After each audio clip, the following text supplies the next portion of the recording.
So, morning YouTube and morning TikTok. Don't know who is up in about. Let's read. PJ Patterson 90th celebration, the honorable, happened 2 days ago. Well,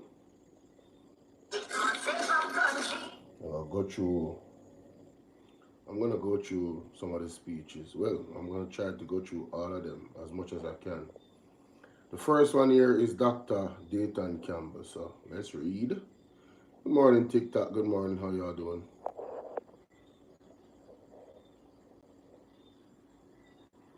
We say,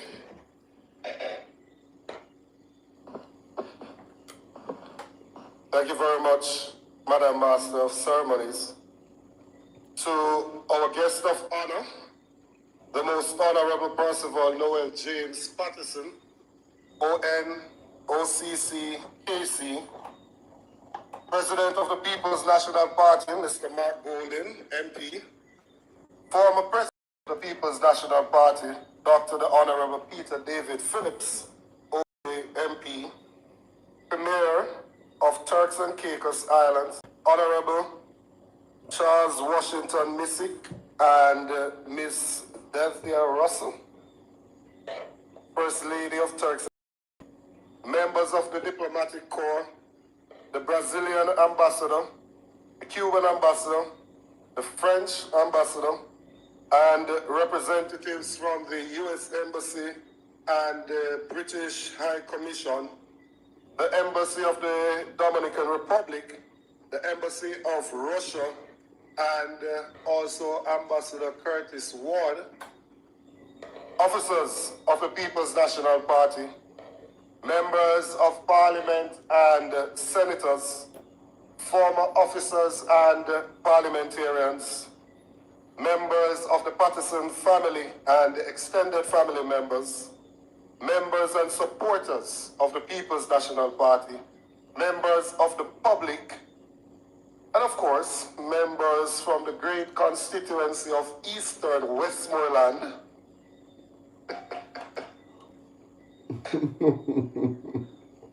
members of the Chancellor Hall family, the Calabar family, Jamaica College family, where I'm told that Comrade Patterson taught, and of course, members of the media. Good evening and welcome. We are fortunate today to be here to celebrate one of Jamaica's most talented and gifted son. Indeed, his life has been one of service. In the People's National Party, he has occupied several positions. Marcel, what up? From being national organizer to being successful campaign director in 72, 76, and 89, to being vice president of our noble movement, to being chairman of our noble movement, to being president of our party, and the only president that we've had that did not sit in opposition, having won 3 consecutive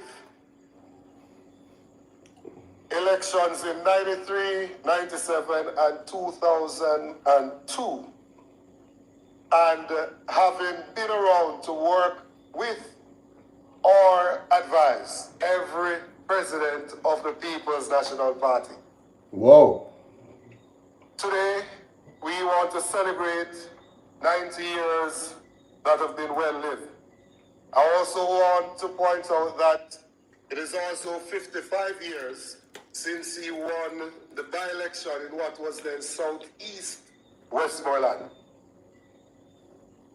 It has been a privilege to learn from Comrade Patterson, to be able to call on him for his advice. And it would take a stalwart like Comrade Patterson for us in the month of April to have such an August company. Welcome and have a good evening. Big up Mr. Campbell with the intro, man. Short and spicy. I mean, oh, this Dr. Vincent Lawrence people. Most honorable.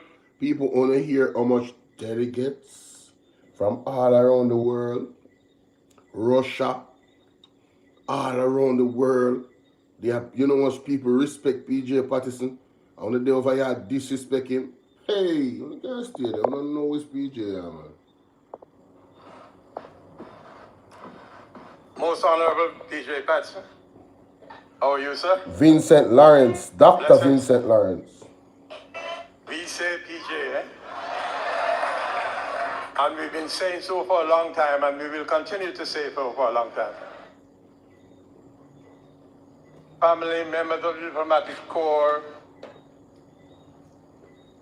leader of the People's National Party, officers of the party, friends all, it is a pleasure and a delight to be here. When Paul Burr called me and said he wanted me to meet him, he never explained properly to me the kind of function or what was happening. But I never object to being in a PNP crowd. So I am happy to be here, and I'm even more happy that I'm here to celebrate the 90th birthday of Comrade, the most honorable PJ Patterson.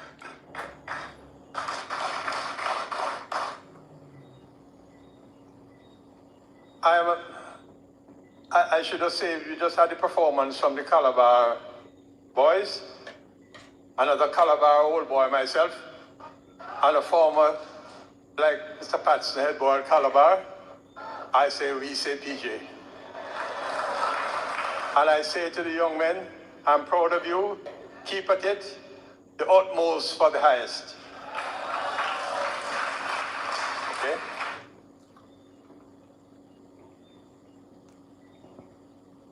I did not have the fortune of meeting PJ at Calabar and came back. My dad, who had been a former candidate for the People's National Party and who himself had been the first, appointed by the PNP as the first person of the director of the Jamaica Youth Corps. We talk about training and development and everything we talk about today. That was the beginning under Norman Manley. And my dad had the fortune of being the first person to be involved in that organization. Whoa. And he said to me a couple of days after I returned home, and I'm here now feeling very proud. I finished my studies, got a degree, come back to what he said to me, young man, I'm taking you to meet one of your alma mater fellows. And I want you to meet him. And when I go, and I also want you to listen carefully, because I am telling you now, he's the future Prime Minister of Jamaica. And that was in 1971. Whoa. And Whoa. he took me up to PJ's home at 106. I'll never forget it. And we sat there for quite a bit of time. I met him and we talked and talked. And he became almost like a brother to me from that meeting. And that was the start of a friendship, a partnership, and a fellowship that lasts to this day. Wow. PJ, thank you. Wow. From 1971, you know? Wow. As a Calabar old boy, I have to say that you are like an ancient river flowing from the mountain to the sea, sir. That's part of our school song. And you also have been a leader in the whole issue of ensuring that you deal with brave endeavors and that no matter what the event or the occasion, you are one of the first persons to put your hands up. I am here. We are here. Here, sir. Here, sir. So we say, here, sir. And I think that that's a large part of what has made us so admiring and loving and caring for you, Mr. Patterson, because you have been such a caring person. You have been one who really saw to it, and everybody has spoken about it before, so I don't want to repeat what has been said before. But it has to be acknowledged that you provided great stability, leadership, and comradeship in the People's National Party, and to this day, we have to thank you for that. You've been a shining star. You have seen to the development of this country. And another thing I remember is that when we won the election in '89, and you became Minister of Development. Hi, Michelle. One of the first things you said, come, and you called a group of us together. We're going to Montego Bay. There are some deficiencies in Montego Bay as far as development is concerned, and it's not his constituency, And we went to Montego Bay. He went South Gully. He went on the waterfront. He went just about everywhere, and he said, I want you to take care of all those issues and correct them. And he meant it. And he was the kind of person who constantly checked with you to see what your progress was. In other words, it wasn't a talk shop. He wanted action, and he spoke about action, and he led the way in ensuring that action was being taken. And I think we see the results of all of that in things like the P.J. Patterson Highway, and in other things, the development in the downtown. Today we're talking a lot about the sewage problems and things that are in Kingston and St. Andrew. P.J. Patterson dealt with it 30, 40 years ago, and it's time for others to deal with it again now. He Shots fired. Shots fired, Andrew Holness. made sure that it was dealt with. I'm trying to explain very briefly the kind of person he was, who constantly looked after the welfare and the development of things in this country. Another area where I had the pleasure of dealing with him was in election campaigns. He was the director. And for one reason or another, I don't know why he appointed me administrator. And I must say, sir, we had a good partnership together. And the People's National Party benefited from your leadership. It really was an outstanding leadership. You knew what had to be done. You expressed your views at this very wisdom and with such integrity. We honor you today, sir, and we thank you for all the sacrifices you've given, because I know of the many sacrifices that you've done for this country and for this party, and we thank you very much for that.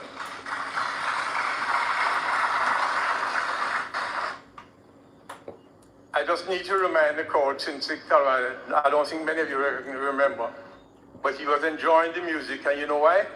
Did you know he used to manage Scatterlights? Mm-hmm. Scatterlights? He was the manager for Scatterlights, so he meddled in everything. In everything. Mr. Patterson? PJ with a dancer. May the good Lord continue to bless you, sir. Guide you. Protect you. And especially give you good health. Even though you're 90, you have a little way to go. And we thank God, all of us here, for your long life. We say, PJ, you have done it your way. Thank you. You got this at Dr. Vincent Lawrence. Wow. More I learn about PJ, man. More I learn. Very interesting. Who is this now? Colin Hitchman. Next on the list. How you guys doing? Can y'all give me some taps on the screen? Double tap, double tap. Bap, bap, bap, bap, bap. Yeah, give me some double taps, man. It's late in the morning, man. You know what I'm saying? Double taps, people. Double taps. Double tap the screen to hit the like button. I got 12 people watching on YouTube. I need all that. I need all those likes on YouTube. All right? TikTok people, y'all know what to do. You know what I'm saying? All of my supporters sleeping right now. Only one of my supporters double tap the screen on YouTube. Hey, it is what it is, man. Let's continue. I'm tired of asking y'all to hit the like button. I ain't gonna lie. Shoosh. Stuff out here. Tough crowd.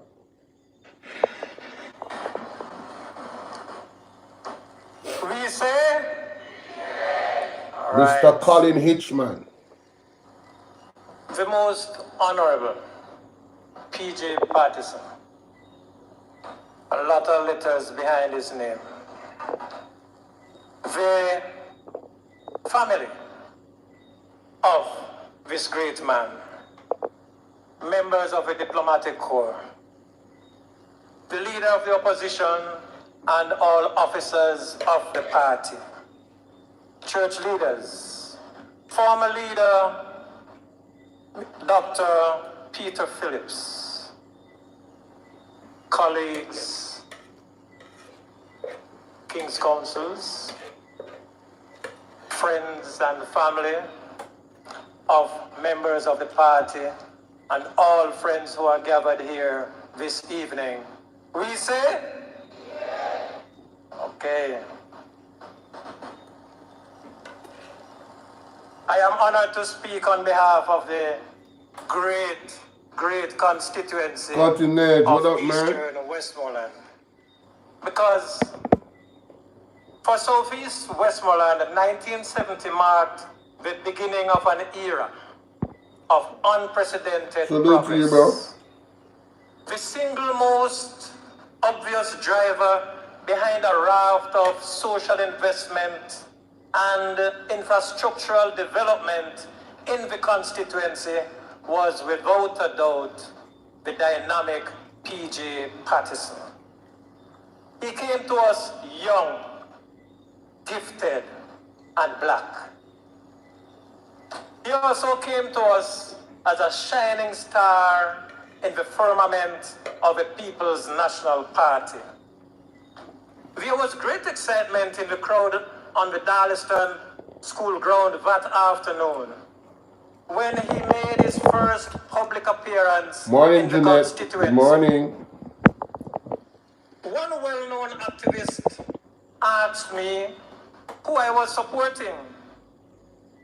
My response, PJ, was greeted with high fives. No more, man. We tired of backbenchers. We want minister material. Little did we know then that this slim, bright-eyed, Afro-sporting, 35-year-old man would in time become not just a minister, not just a senior minister, but the Prime Minister and one of the most respected voices in world politics. PJ's campaigns always had a festive energy. There were lots of music and visionary speeches. Those were the days when all public speakers tried to sound like Michael Manley. But PJ sounded like himself, like a countryman, with sound bites rooted in biblical verses and cultural expressions. The speeches were as captivating as the music. Although many Jamaicans agreed that Joshua was the undisputed champion of oratory, PJ had his admirers for his ability to connect with the people. I remember one wise man, seeking to settle the debate, said that Joshua ruled the townships, but PJ was untouchable in the country areas. Whoa. My first experience with the Honorable PJ Patterson, MP, was in 1976 at the constituency executive. Dreams and vision, big up. I was newly elected chairman of the PNP-YO. I was immediately impressed by his patience, his listening skills, his thoughtful statements, and his photographic memory. He showed equal respect for all members who sought to contribute to the discussions. He was most serious about the welfare of the people in the constituency and paid attention to every detail. Sometimes, when he received negative reports in these meetings and was encouraged to address them with alacrity, he would say, "My mother always told me never to eat rice when it's hot." PJ Patterson displayed a remarkable confidence in his executive. Our councillors were the envy of their peers when they heard of the privileges that they were afforded. Members of the executive were often invited to high-profile events that involved international leaders. Nothing was too good for PJ's team. Comrade Patterson cultivated long-term relationships. Members of the executive served for long periods, even though they had to endure the election process every year at conference. I cannot recall one member ever parting ways with the executive on hostile grounds. Whoa, that's Such tough. was the quality of the leadership of the man. No, I have to pause right there. I don't think we can say the same for this present government. Can we? This present leadership. Not your banger and then of them party. Not your problem between this one person and that the person and... Am I lying? I don't think we can say the same for this political party that's running right now and this leadership. That's facts. Such was the quality of the leadership of the man. There are some quotes that are readily identified with Comrade Patterson over the years, both as chairman of the Southeast Westmoreland constituency and as Prime Minister. And I dare you to, as historians or those who know the Honorable PJ, to tell me the context of each of these. Silence cannot be misquoted. Everybody knows that one. But this one, we will not grovel. Anybody remember that one? Then he said, at another occasion, of course, every community deserves proper representation, whether they vote for me or not. Wow. Wow. Live good. Take care of the environment, though. And this one, I will never be a party to any decision where Jamaicans are made to turn their guns against each other. Whoa. Whoa. Whoa. That is profound. Equally well known is this quote, I could just say phrase, and I think it is as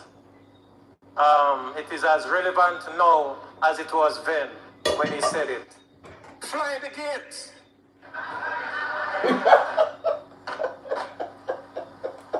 Comrade Patterson. It was Councillor Singer Brown who had the habit of showing his appreciation with anything you said or did by exclaiming, "Boundary!" As a cricket and expert on cricket yourself, your innings in Eastern Westmoreland was one of exquisitely timed shots that had all who watched gasping in wonderment. The boundaries were too many to list today, but some shots are etched in the memory forever. These boundaries also indicate the comprehensive view that you had of the development of a person and the nation. Dusty roads became asphalted roads. Pond water was replaced with potable water. Dark nights were lit through the rural electrification program. High unemployment was addressed with providing skills training in 3 different locations. There was no secondary education in the constituency. Then we had Maud McLeod High School. Whoa. The list goes on and... Yo, me never know say, damn, PJ, man, PJ was a shit. Somebody said PJ anointed and appointed to shut the political heaven, ensuring Siaga never returned to the throne. You know, say, I've never heard somebody put it like that, but that's a damn fact. Because if Siaga was allowed one more term, Splash Digi, what up? If Siaga was allowed one more term in office, dog, me am Jamaica supplier. Jamaica would have fully mashed up, man. But then we gonna let in the next facts now. In predecessor, Andrew was in the hen house. I want to see say him and him government seem as if them have some plot not to let go of power and them lose the election. When you hear them attack and I say, when you hear Marlon Mallow Fort what she say, when you hear Desmond Mackenzie, Warmington and the rest of them I say, when you hear them, Summer Brunch big up. When you hear them, you guys must be hearing these people, man. I'm telling you, hey, listen to what they be saying, man. It's a dangerous time we're living in right now, bro. Real talk. Y'all think it's a joke. When you see PJ come out and attack up things, them, right? Even say he is willing to go in the streets and protest at 90 years old. What does that tell Jamaica? Jamaica, we need to wise up, you know. Yeah, man. So many lives were improved. So many communities developed.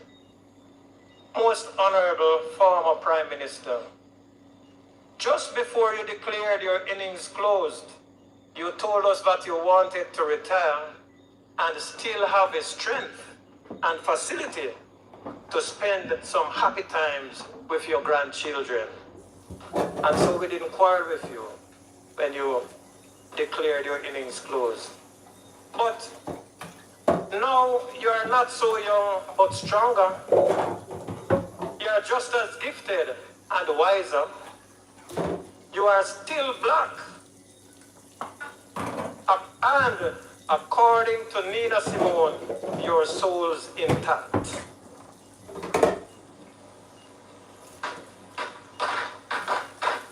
Eastern Westmoreland salutes you on this your special milestone. We know that you were always a busy man, and it seems that you still enjoy being a busybody. We also note that the years have treated you well.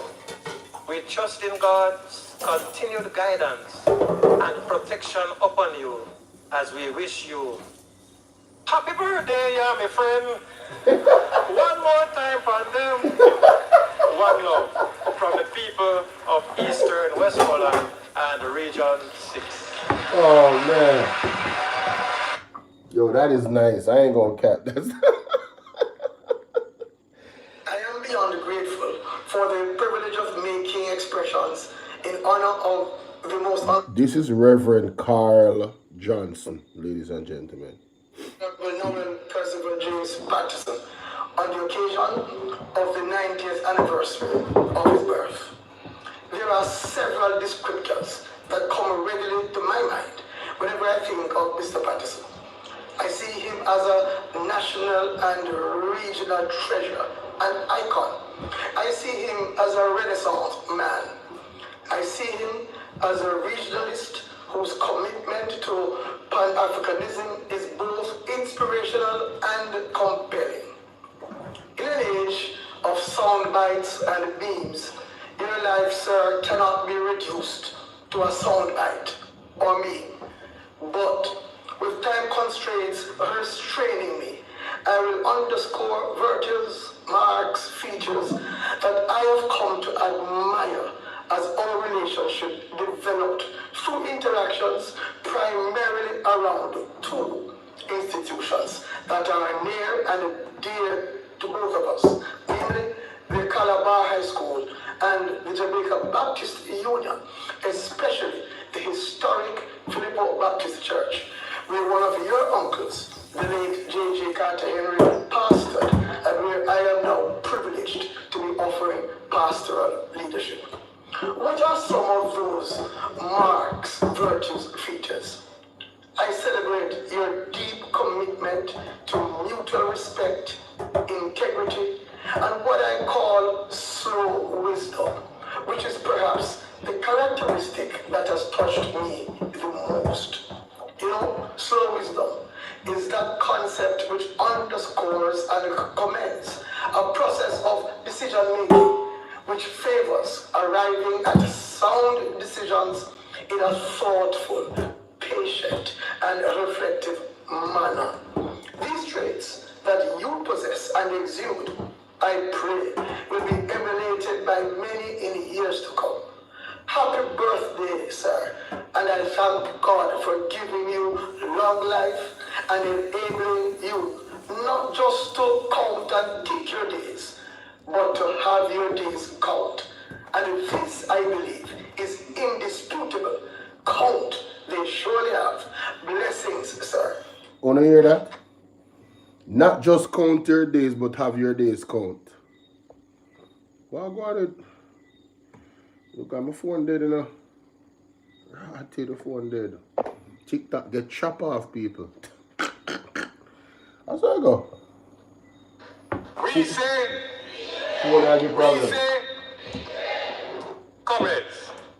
Comrade PJ Patterson, esteemed guest all, that covers everybody, I'm sure. I come before you tonight to salute Comrade PJ Patterson. I want to take this opportunity, we are now 50 years plus, to express our very best wishes on your 90th birthday. Held yesterday, but we're celebrating today, Comrade Patterson. Comrade Patterson has come a long way since he joined the parties in the 1950s. A long way since 1967, when he first ran as vice president and came 11 out of 11. And coming to being the president of the party.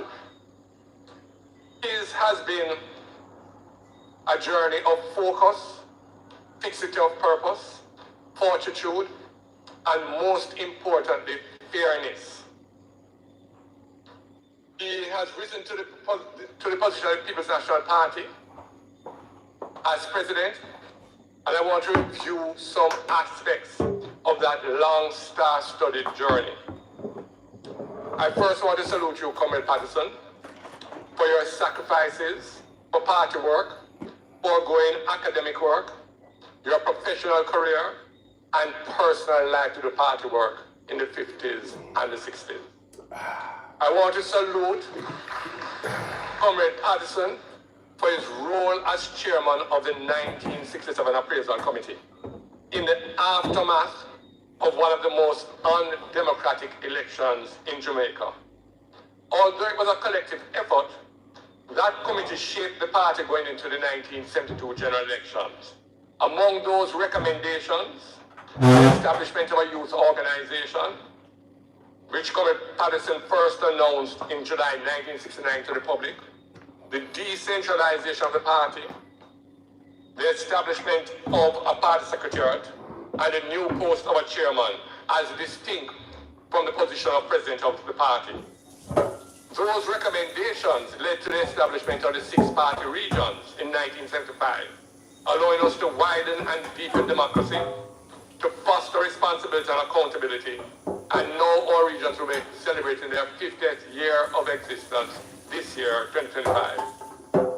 I salute Comrade Patterson for opening up the democratic processes of the People's National Party, even as we both contested for the position of party chair in 1983, when others wanted to stop the contest and thwart the democratic process. Comrade Patterson insisted that democracy must prevail. Listen to man. I salute Comrade Patterson for fortifying party unity in the 1990s. The magnanimous way in which he treated those who did not support him in 1992. I supported him for the record. Presidential contest. As he promised, he held true to his word. No vendettas, no vengeance, no victimization. The seeds of that approach, which built strong party unity going forward. Why would you think say Andrew and his kingdom of fall? That is one of the reasons why the kingdom of fall. Andrew Owens does not have that approach of no vengeance. You see, all that people in where go against him in them internal elections, him hold grudge against some of them.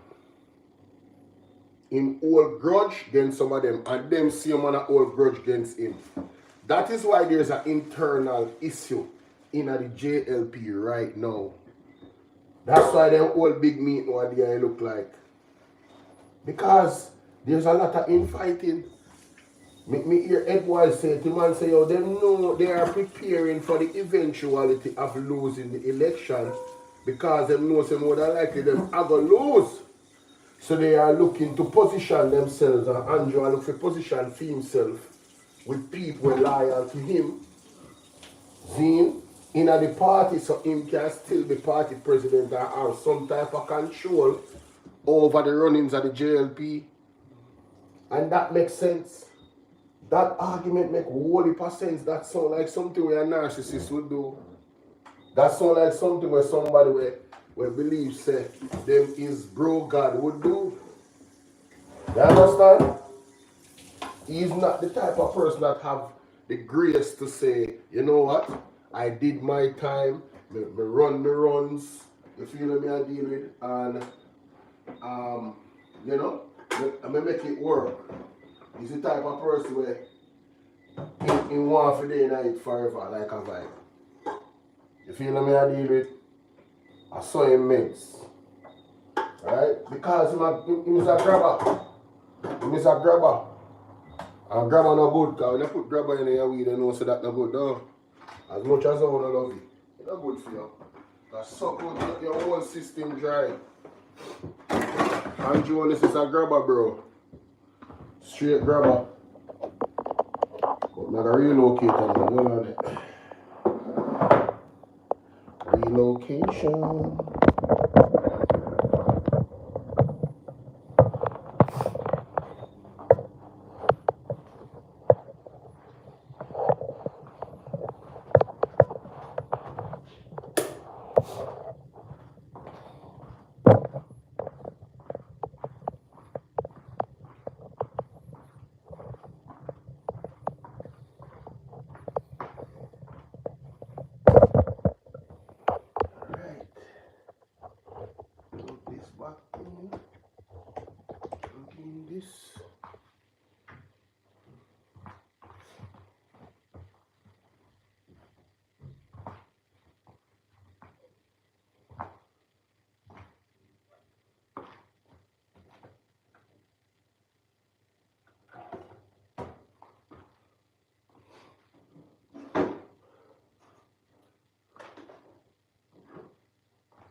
See what I'm going to say no.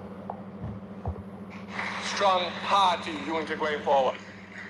I salute you, Colin Patterson, for your civil and non-confrontational manner in which you led both the party and the country. Civil? This reduced political tensions and political tribal attitudes, which redounded to the benefit of the People's National Party and the Jamaican people. Big up, Comrade Patterson. Oh, yeah. I salute him for not only supporting, but endorsing when it mattered the most far-reaching internal constitutional changes that took place in the year 2003. Among them, giving all financial party members the right to vote at their constituency and divisional selection conferences, among several other recommendations at the time. Wow. I salute Comrade Patterson as a sage for his many wise words and living example. One of the most relevant was when he urged NEC members in the late 1990s, I believe, to set an example about each other or party members, and then boldly ask the NEC the question, have any of you ever heard me make an unkind remark about you? The room went silent. I reflected, me and Colin Patterson have history, right? I reflected that even during our numerous political clashes, and there were quite a few, I could not recall Colin Patterson ever saying a negative word or unkind remark about the PNP Youth Organization, its leadership, or any of our members, and certainly not of me. Whoa. And we were not short of... Hey, again. Yo, can you say, man, no wonder PJ won for 18 for 3 terms, man. And nobody can question if he won. There was no cheating, there was none of that. No wonder this dude is different, bro. This dude is on some other time, bro. I'm telling you. And I just figured it out. His parents was pretty much pastors and stuff like that. You know what I'm saying? His background is from the church. And he's a bright dude too. So, you know what I mean? You know, the standards are different. Back in those days, the church was the church. Let me tell you right now, it wasn't like this, boy. Hey, church is very much compromised right now. But back in the day, oh, the church was the church. And we were not short of strong and sharp opposing views. I salute you, Colin Patterson, for your unannounced personal kindness to many of our party members, which you don't make public. But I know of a few of these. Colin Patterson, I salute you for continuing to be active in the People's National Party, offering timely suggestions without any semblance of interference.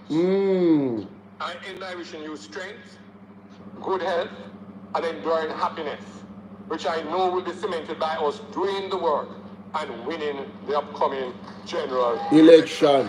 Say PJ, but comments, allow me 30 seconds. I can't leave the platform. As someone born and bred in Rockfort, that version of Rockfort rocked by the saxophonist is one of the wickedest versions I have ever heard. And there are 32 versions of Rockfort rock on YouTube. And I tell you, that version is wicked. Thank you very much. Big up yourself, my general. Big up yourself. Good evening, everyone. Who is this now? Maxine Enriquez. I can't tell you how much it means to me to be here. Not just saying PJ, but having PJ right here with us. To all those who are here with us, our president, our members of the diplomatic corps, all friends, family of PJ Patterson. We called him young, gifted, and black. For those of us who were really the first post-independence generation, it was not just a description of his physical attributes. He was the embodiment of the search for identity in an environment which at the time condemned everything that was black. You know, a confession. Even his afro was important to those of us who were at school. Because we used to take the picture and show the teachers who told us we could not come to school with the afro to show them that an eminent person had one of those things called an afro. Yeah. So from those days, we were adducing his name in evidence. But the identity went beyond the blackness. Hey, in a den time, they don't tell us, say, yo, you have to trim your hair and then you can't come to school like you're a rasta and you have to groom and then thing there. So them challenges is real back in the day, you know. And in some ways, you still have certain remnants of it that go and see me, but yo, that's funny. That's funny. They say, yo, see the Prime Minister or the future Prime Minister have Afro, so I go and them man in the government, so we're not dealing. That's how kids be thinking for real, for real. That's facts. Beyond the blackness, crowned with an afro.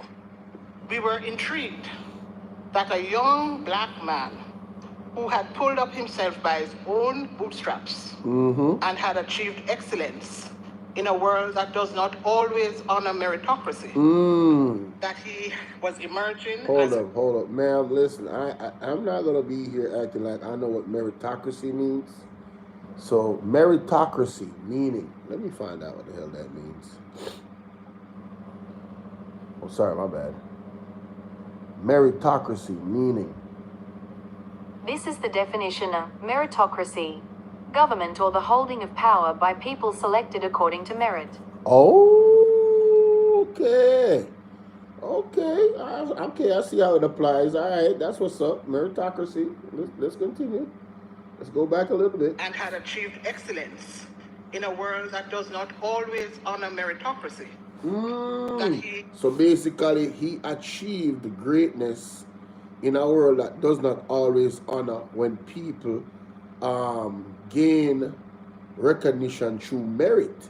I see what she's saying. That's what it means. Okay, salute to you, ma'am. You taught me something. That he was emerging as a legal luminary, an advocate extraordinaire, but he was willing to give up all of that for political service. Nearly 60 years later, we know that his choice was not just a career option, but a definition of who he is and what he stands for. Right. Believe it or not, his walk and talk at that time also convinced some of us who were interested in politics that the PNP was the party with the ethos that we wanted to embrace. Right.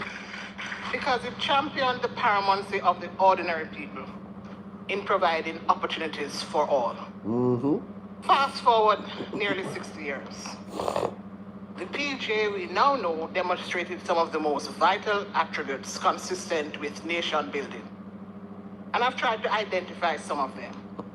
PJ is intentional, he's deliberate, and thinks strategically. His choices are not myopic. He has an eye for the long game. Hey, so myopic, meaning? Here's the definition of myopic. Short-sighted. Okay, got it. He's not short-sighted, y'all. An eye for the long game. How many of you recall his promise? His ideas are not short-term ideas. His ideas are long-term ideas. He's not short-sighted. He has vision. To identify some of them. PJ is intentional, he's deliberate, and thinks strategically. Right. His choices are not myopic.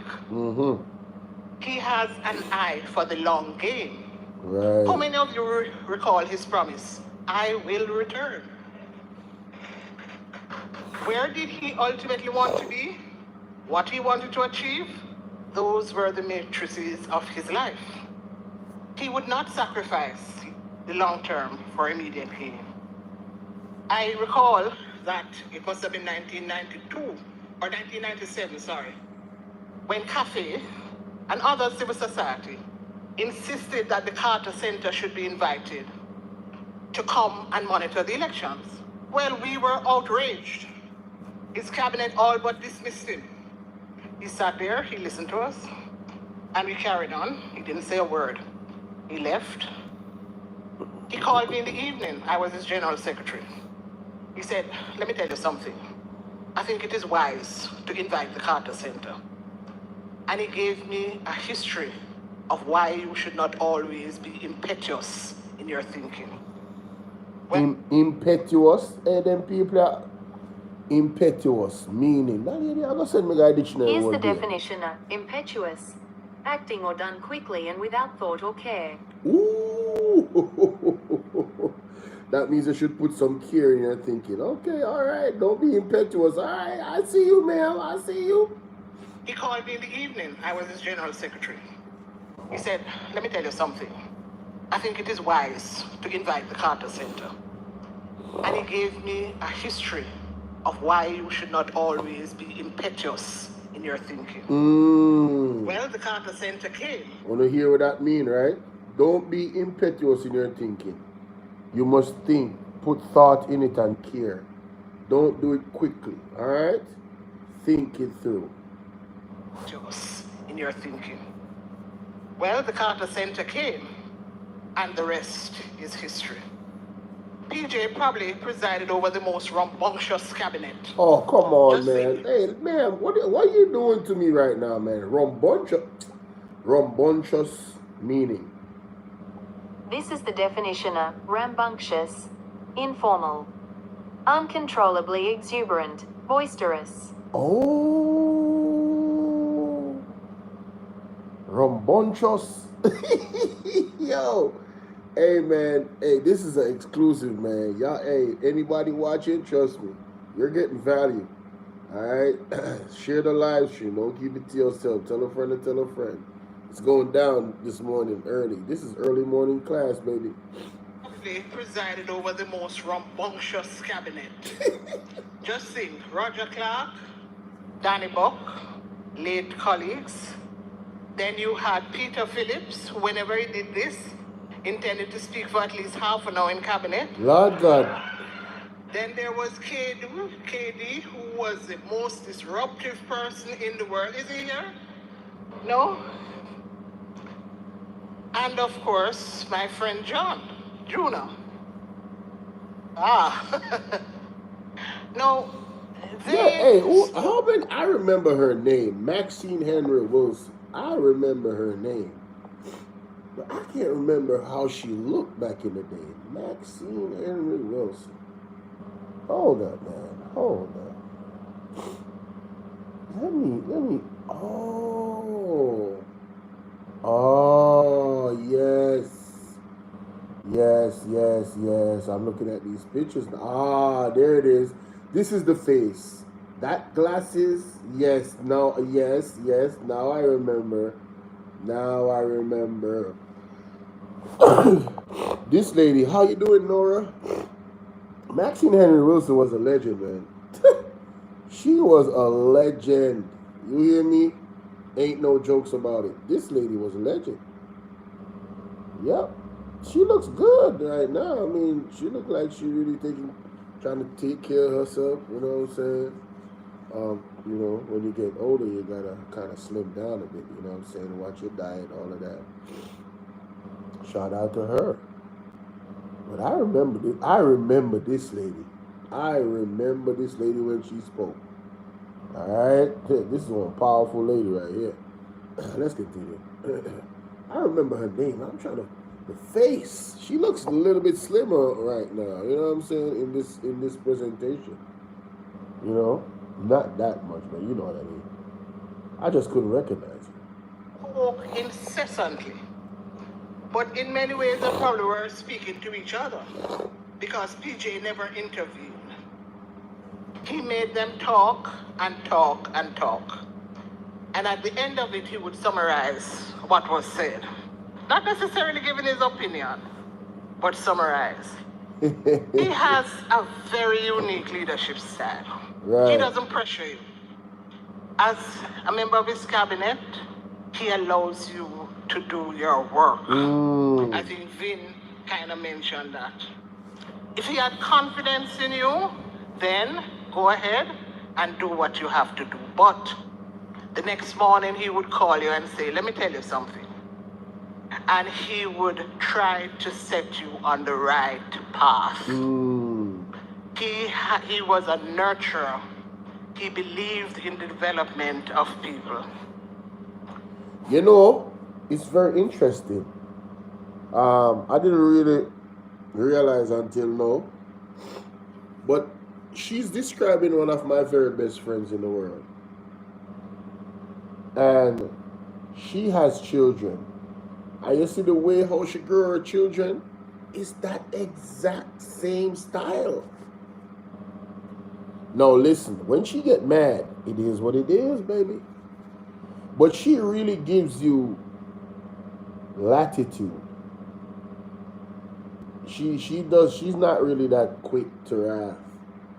She really gives you latitude, and she gonna talk to you too. And she grows all her kids in a different way. And I'm telling you something, all her kids love her. I'm talking about, they know that she'll put her life on the line for them. You feel what I'm saying? All her kids respect her. All her kids love her. Respect? Oh, listen, there is no question about respect. Yo, there is no question about the respect that her kids got for her. And she's an Aries, just like PJ Patterson. I'm telling you, no question about respect. You feel me? And I'm telling you, she got some wonderful children, bro. You know what I'm saying? Man, I'm trying to tell you. Hey, listen, I ain't gonna talk about it. Let me continue. Let's go. Woo! Shout out to her. She know herself. But he was not a tribalist. He was one who believed that everyone had an opportunity and should be given an opportunity. I think everybody has referred to his keen listening skills. Sometimes when you're talking, he would do this, but he never intervened. But don't be fooled. He has heard every word you have said. Right. And he's processing it. And you should also appreciate the meaning of his silences. If you don't get that, you will make a mistake. You may misinterpret and you may misstep. You will never know what he really thinks until he is ready to reveal it to you. In fact, one of my late JLP friends, I'm not going to call his name, we used to have some of the most tumultuous times at the EAC in its early years. And nah, this lady right here is going to send me to the dictionary. Tumultuous, meaning. Here's the definition of tumultuous: making an uproar or loud, confused noise.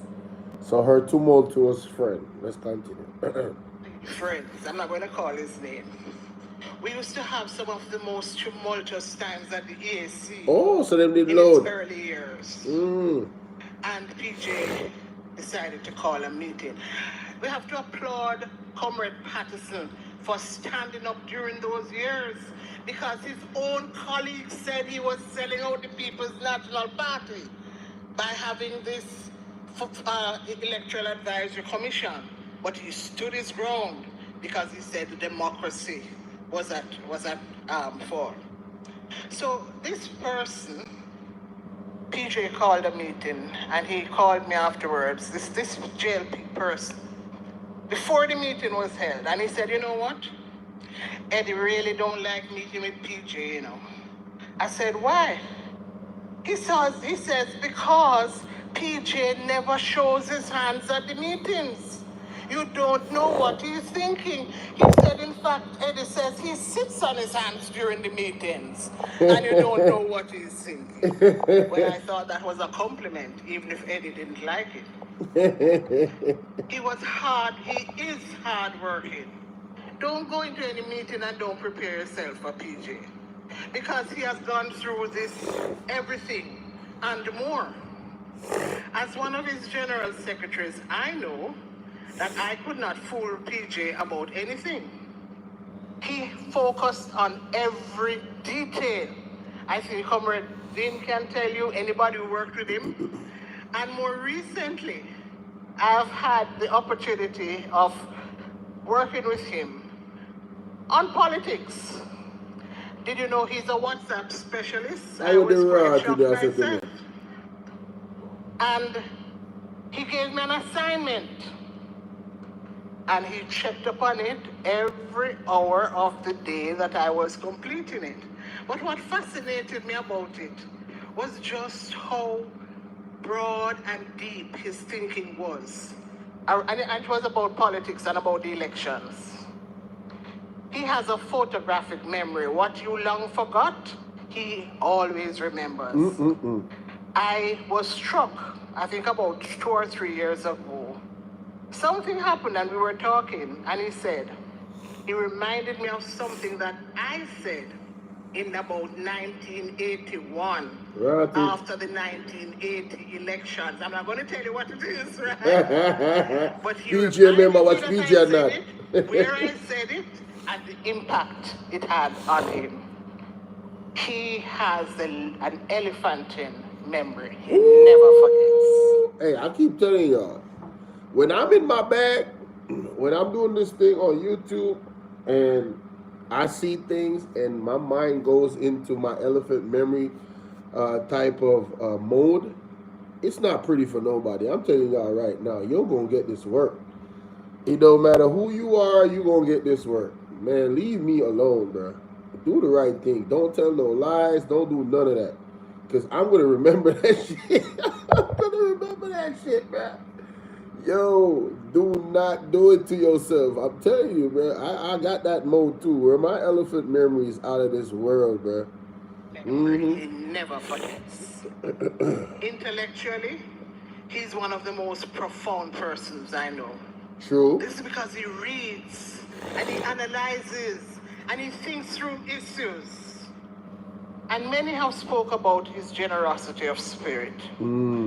I think as a good Baptist, he embraces the behavior that Jesus advocated.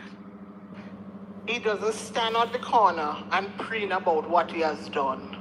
But anybody who has associated with PJ knows what he has done, especially at your most difficult moments. My daughter asked me to say a special thanks and tribute to him.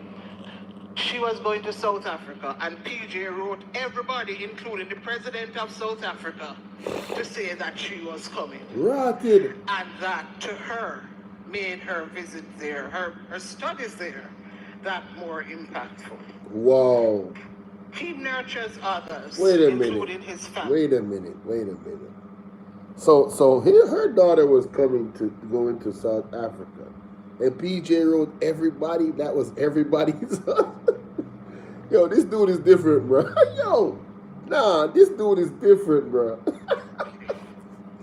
Yo. I remember PJ warning the late Comrade Monteith and I that anyhow his daughter don't get a scholarship for Immaculate, we're going to have a hard time, because he was getting ready to retire and he wanted to pick her up in the evenings to carry her to his home so that he could nurture her as his granddaughter. That is the measure of the man. He continues his mission of improving the lives of others. This is what he's doing now with such passion.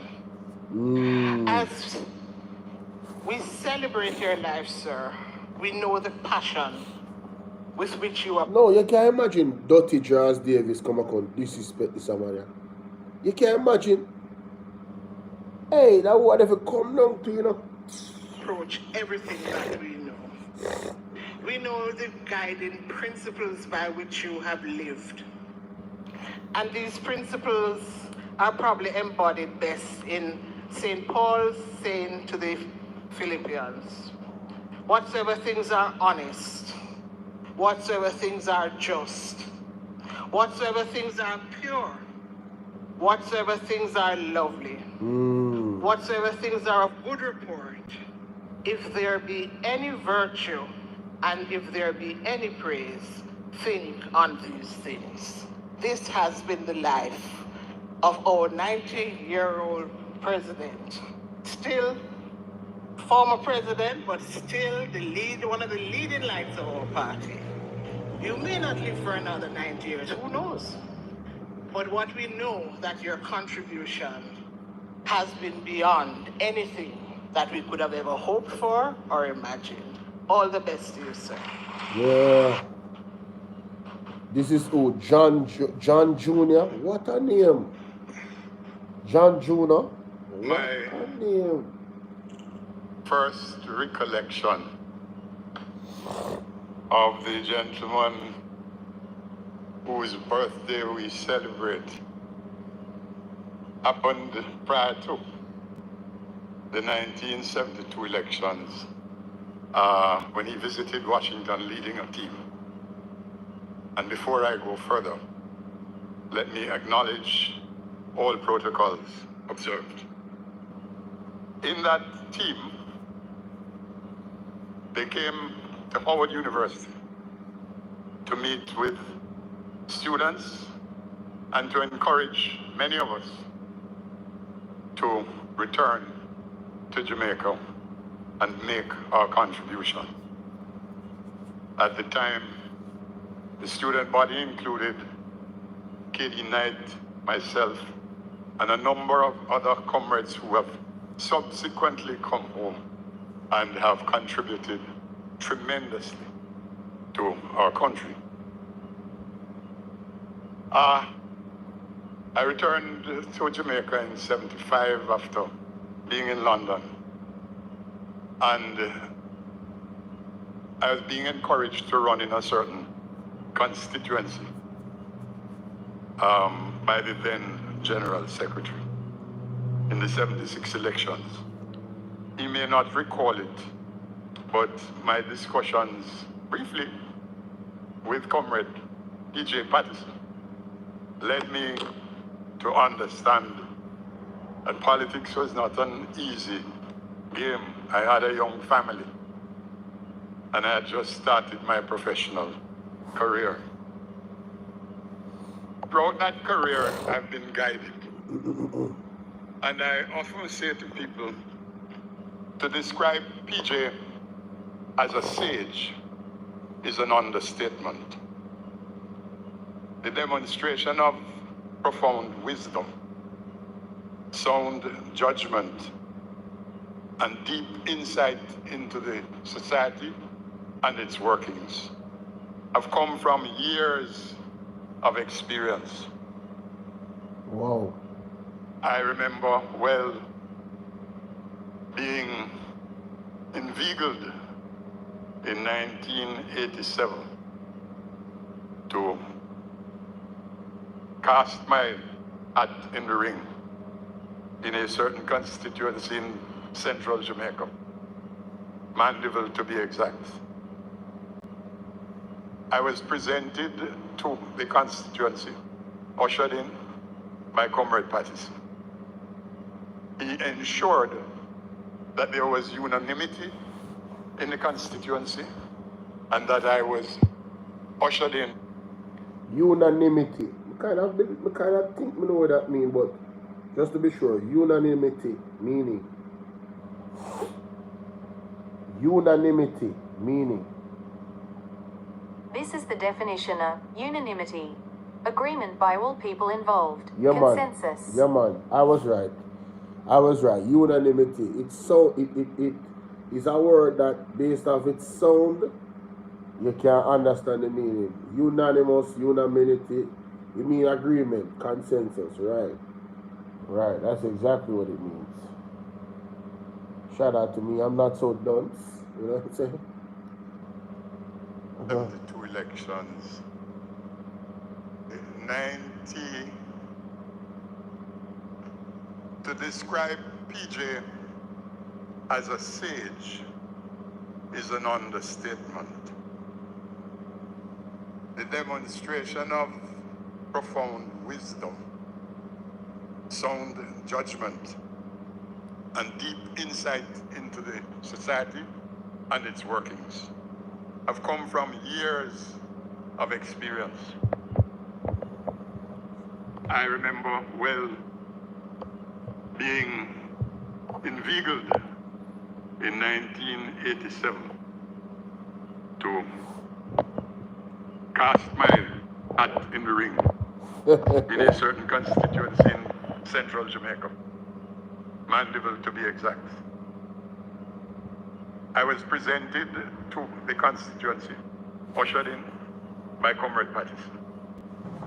He ensured that there was unanimity in the constituency and that I was ushered in with very little opposition. Some, but very little. Successful in '89, and I became Minister of State in Housing. By 90, Comrade Patterson came to me and says, "Come, I need some help in the Ministry of Development, Planning and Production." In that capacity, he gave me full rein. I remember his guidance well in ushering programs. SJ, what's up? Like SG, what up? the Environmental Foundation of Jamaica. And that, Yo.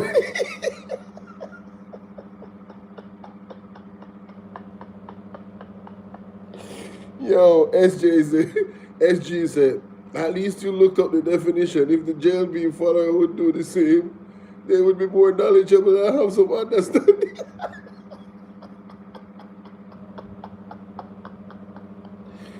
Oh my God, I'm done. I'm done. novice as I was, Oh, he helped me shoot. to pilot the bill that established NEPA as it now is. Ooh. Him help establish NEPA? Wait a minute. What? Just as I was, he helped me to pilot the bill that established NEPA as it Wow. now is. Hey, yo, you know what, man? PJ got a long history of stuff he did for this country.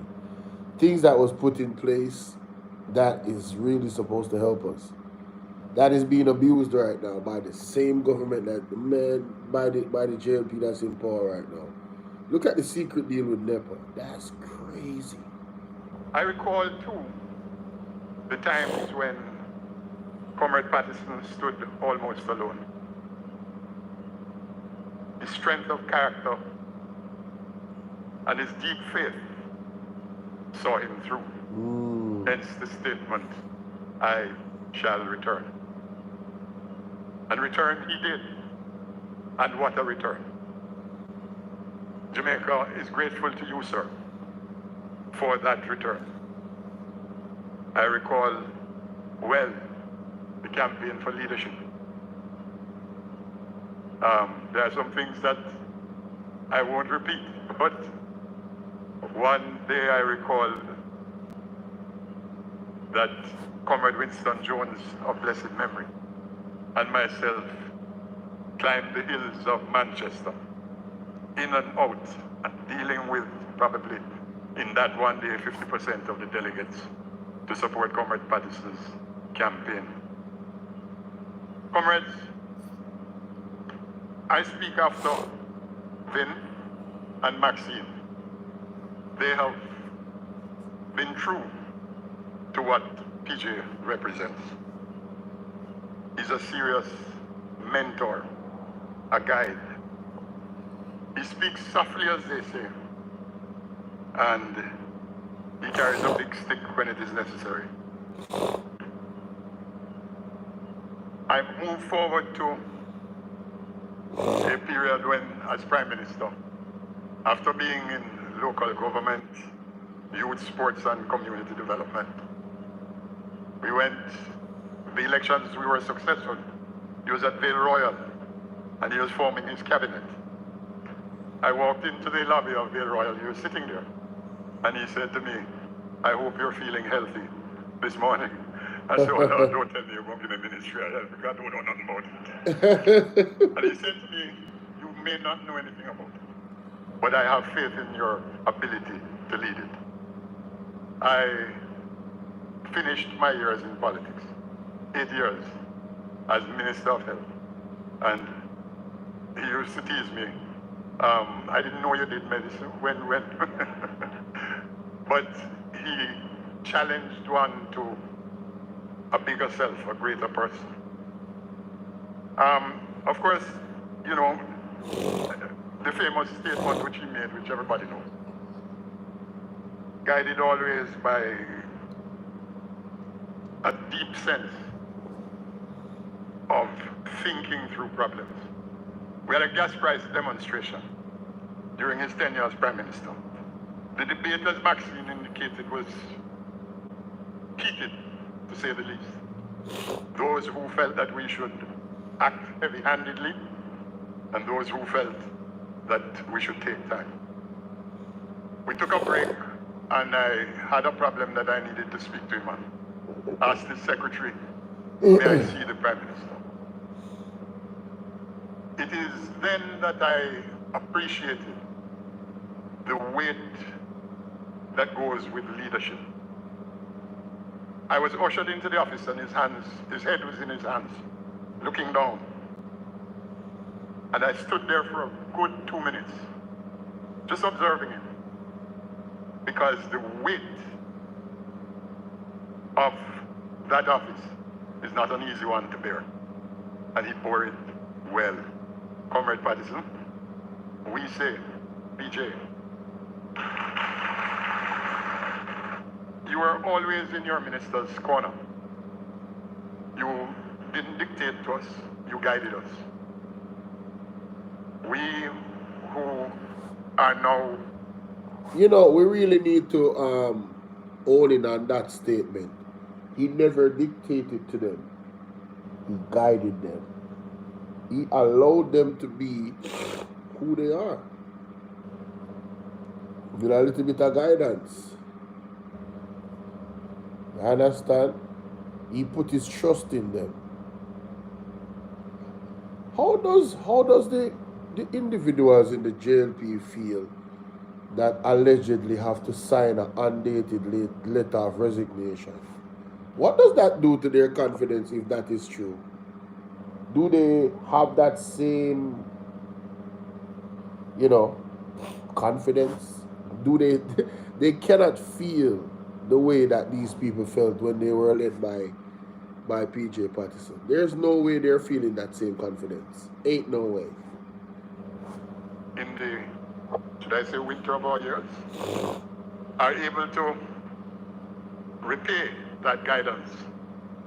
And I encourage those of us who have been through those years, don't abandon the young people today. They need our help. Many of our candidates today are inexperienced. They need to be guided.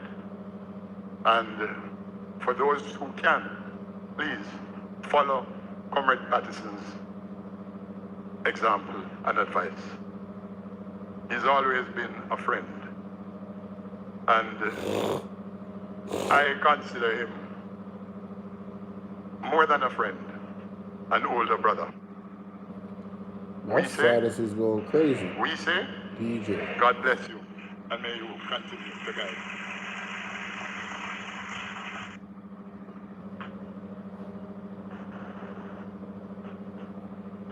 We say,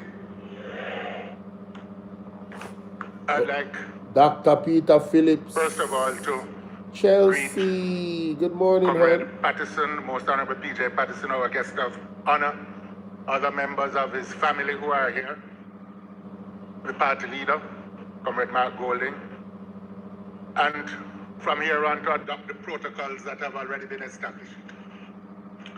The good book tells us that man is allotted 70 years, and occasionally more. So when you can celebrate 70 in good health, you are without doubt among the blessed of the earth. True, true. True, true. Mere longevity, however, is not the basis of the accolades which we bestow on PJ on this occasion. For without doubt, P.J. Patterson, over his lifetime, has made a distinguished and indelible contribution to the progress and development of the Jamaican people and of the people of the Caribbean.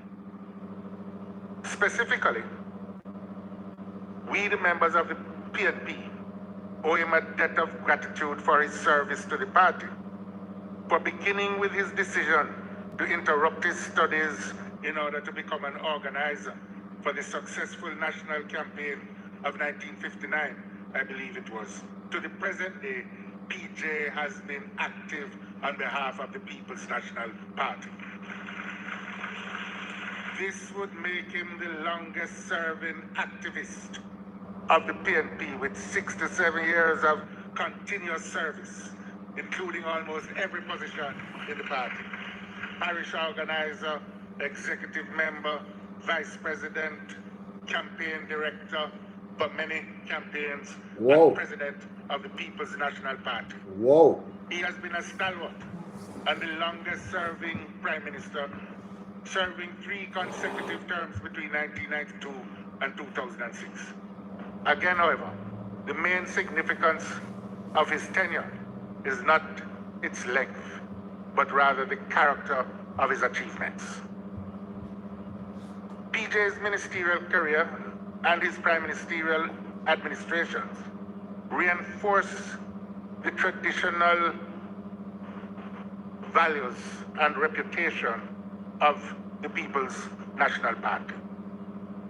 He helped consolidate the identity of the PNP as a people's party and as a national party, defending the sovereignty of the Jamaican people and that of the peoples of the Caribbean region.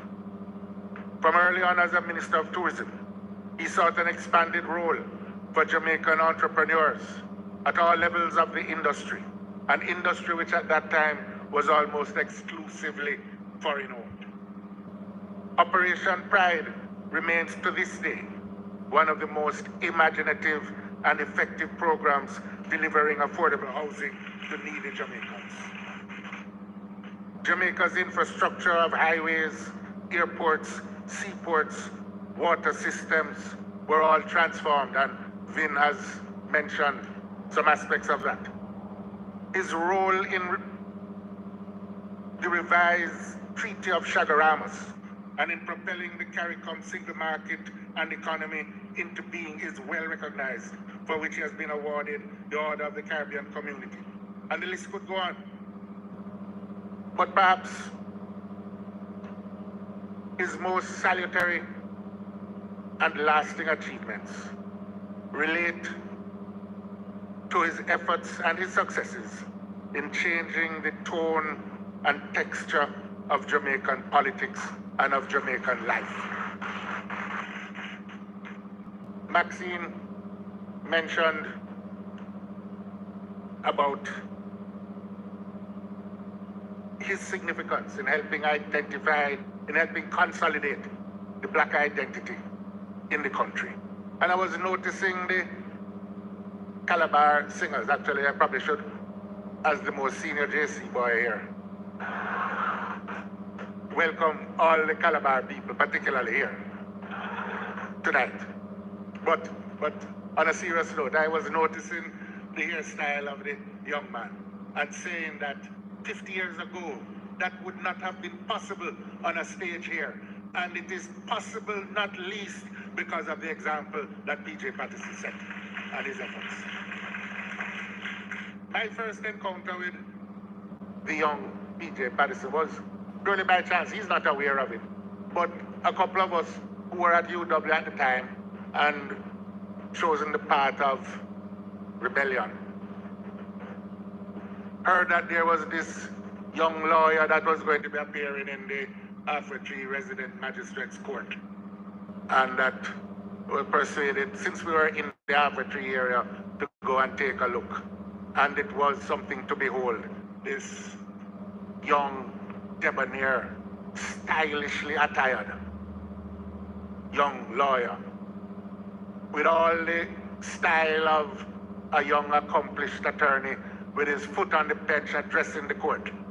And you say, yeah, man, And that is how you must stand up as a young youth in the late 60s. He ushered in those new times, that new confidence that was striving to be recognized in Jamaica.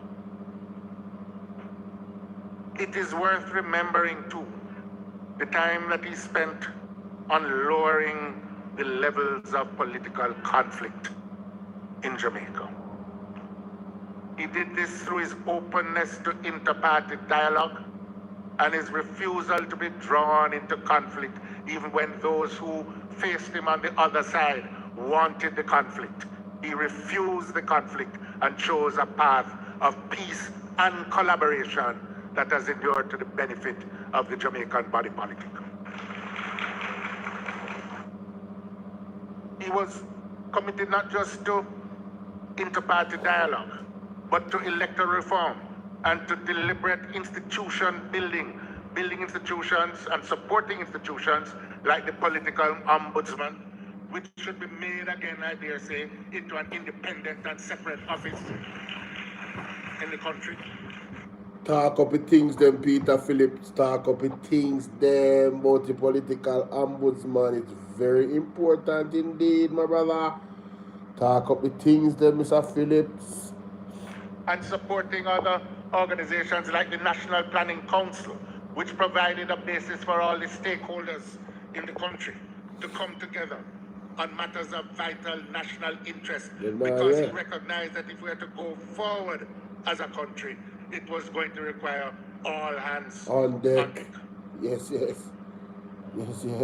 Because of this disposition to dialogue and collaboration, he was instrumental in securing the most sustained effort at constitutional reform that the country has experienced since independence, beginning with the Constitutional Commission of 1993, and including the work and the report of the Joint Select Committee on Constitutional Reform, which reported in 1997, and which ultimately resulted in the promulgation of the Charter of Rights that is in the current Constitution.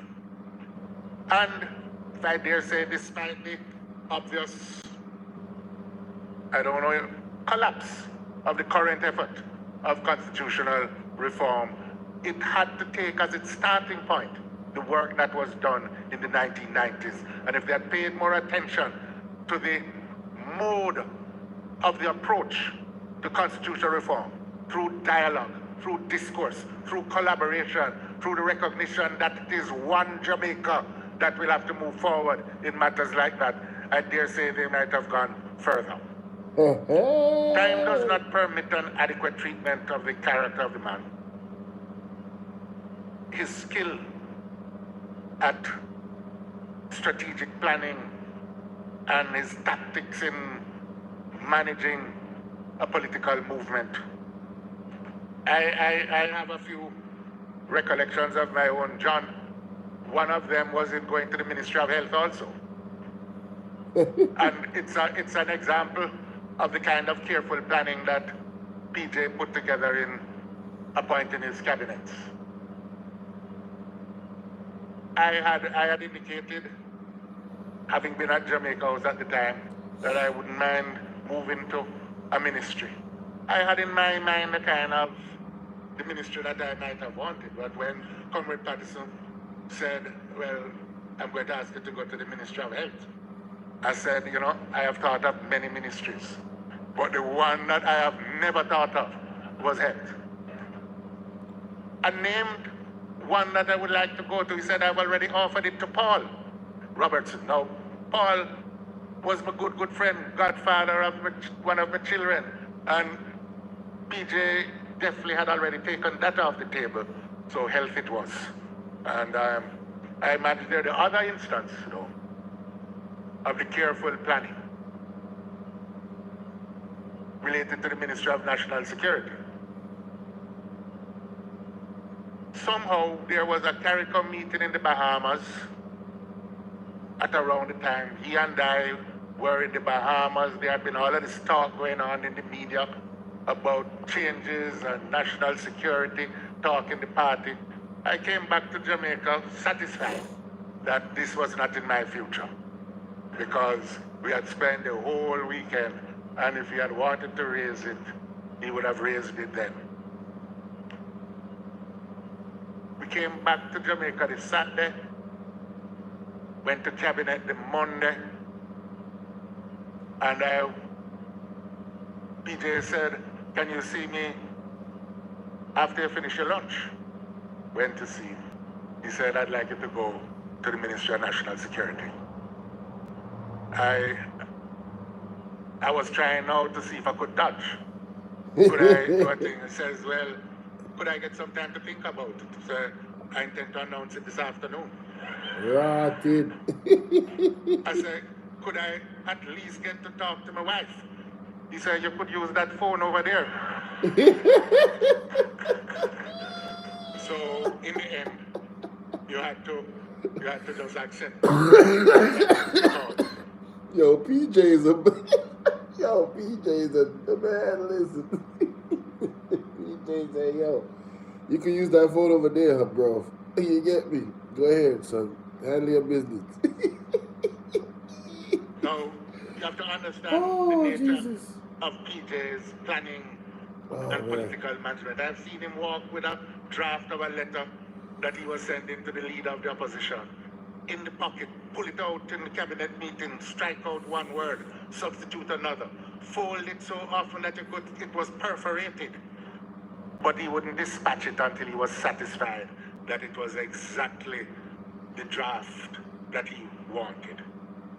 That is one quality and skill that he has, among many others, is care and appreciation for the conditions of the members of his cabinet.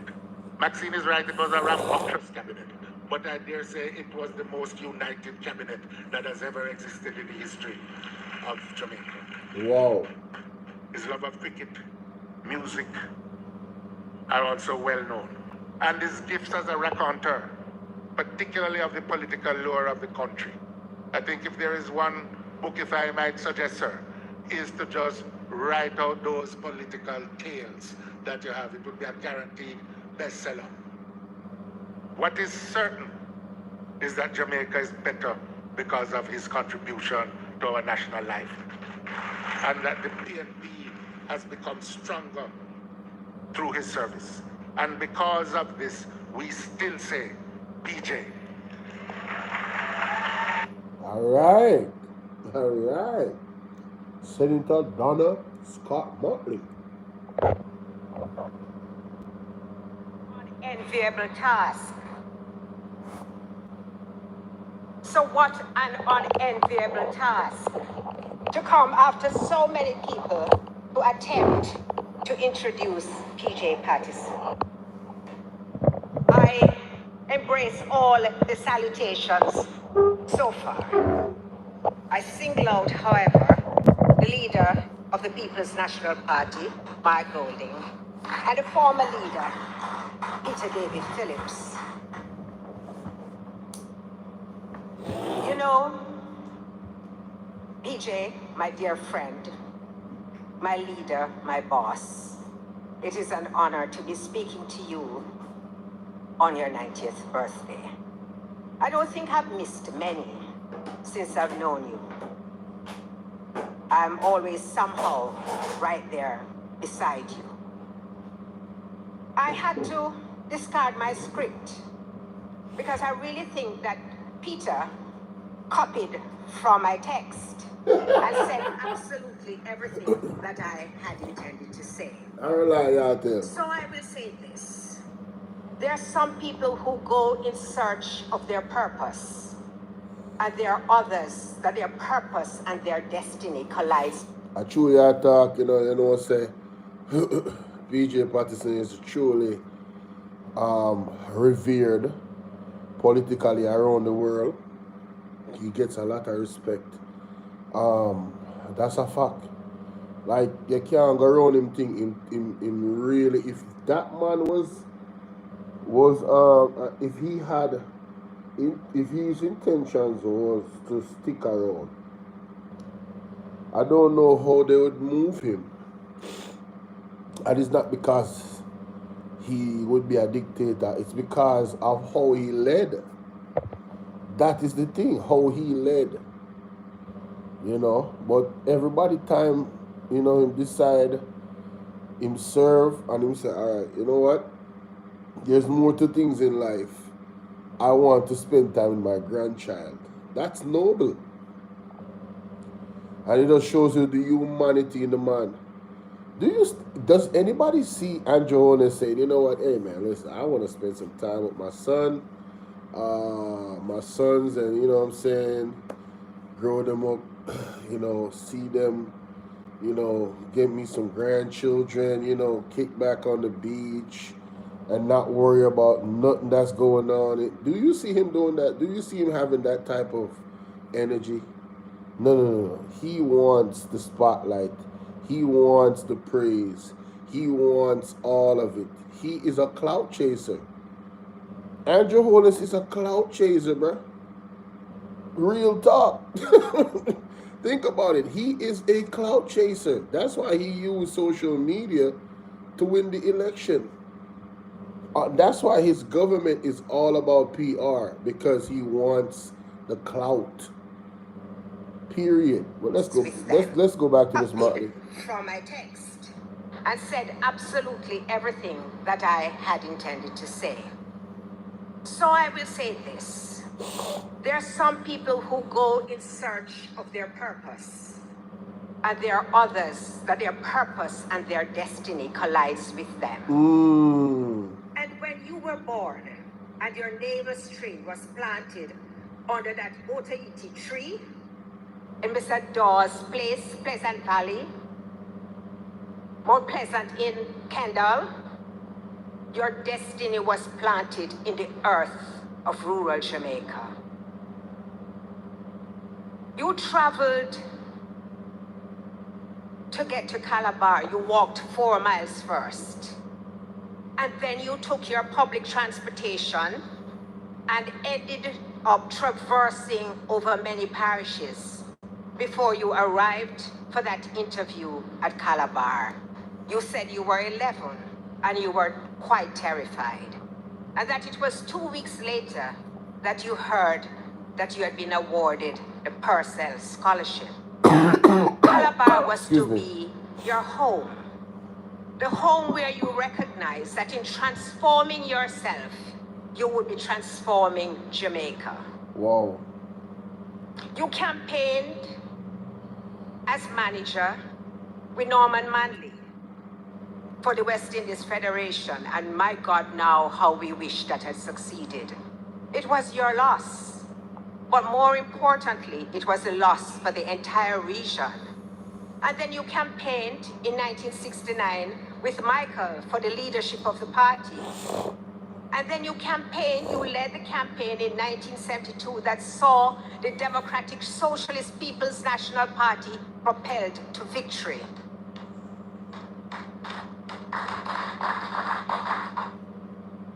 And then in 1993, you led your own campaign and saw 3 times a leader of the People's National Party, this still today the longest serving Prime Minister of Jamaica. What am I gonna think Andrew Holness? At this Andrew Holness I go off, you know. He might try to out the PG, you know. I record him, I try to set, you know. It's all about numbers, you know. It's about personal achievement. It's not about serving the country. This I wanna Andrew Holness target, you know. That's why right now them are trying to do anything and everything for tech. And I do mean tech, not win. Tech, a third term. I dare to make a confession. I don't know if Maxine or who will kill me over it. But in 1992, when you were campaigning for the leadership of the People's National Party, and you called me to come home, I was then in Barbados, you said, Donna, I need you, and I came. I looked at you and I said, that hair has to go. I'm so sorry, you have to cut that hair. And the next day, when you came to the campaign office at the Pegasus, KD said, so with PJ, what will you do with PJ? Because you looked so different. So, Maxine, the afro had to go.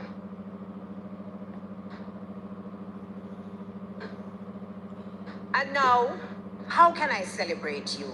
How can I introduce you? Hold on there. Whoever So hold on there. Miss Mottley. and you make PJ cut the ear? What a confession. so much. This little boy from Hanover who has created a national, regional, international stage on which he stands, and who never stops looking for obstacles to climb over, for challenges to collide Chelsea. with, and who in his own prescience decided to launch the PJ Patterson Center, which becomes more relevant now than it has ever been. When we have to make new allies, new friends, conquer new territories. You are exceptional and amazing. I present to the people here in this room, your friends, your comrades. I present you to them as I present a man to the people to whom he belongs and the people who he has uplifted. We say, PJ. we say, I love you, boss. Oh, so this is where PJ had come up. After some me and Miss Mottley, I shared the last speaker with this speak. Wow, I thought that would have been Mark Golden, but I got Mark Golden part, and I already had looked at PJ's speech, but I got Mark Golden part now.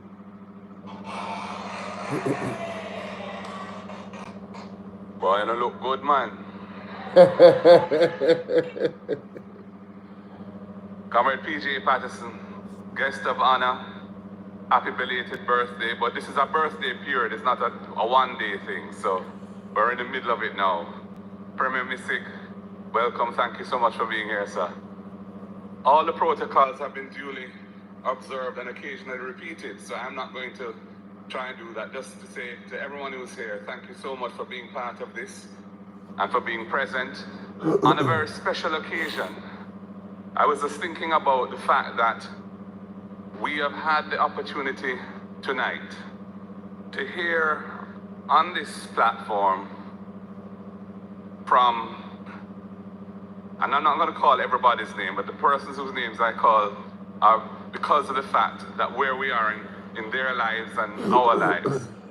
So we've had Paul Burke, we've had Vin Lawrence, we've had Maxine Henry Wilson, we've had John Junor, all of them, and we will have Comrade PJ Patterson all speaking on the platform. And you know, it's a special moment, a historic moment for the party to have all of those stalwarts contributing and doing so in such an open and honest, authentic way about somebody who we all love and who we all respect in a maximum fashion. Now, the first encounter I had with PJ Patterson was actually through a letter. And it was a letter after my father had passed away in 1996, saying that the cabinet had decided to rename the Mona Rehab Center in his honor, the Sir John Golding Rehabilitation Center. Whoa. Hey, PJ is a class act, man. PJ Patterson is a class act. Listen to this.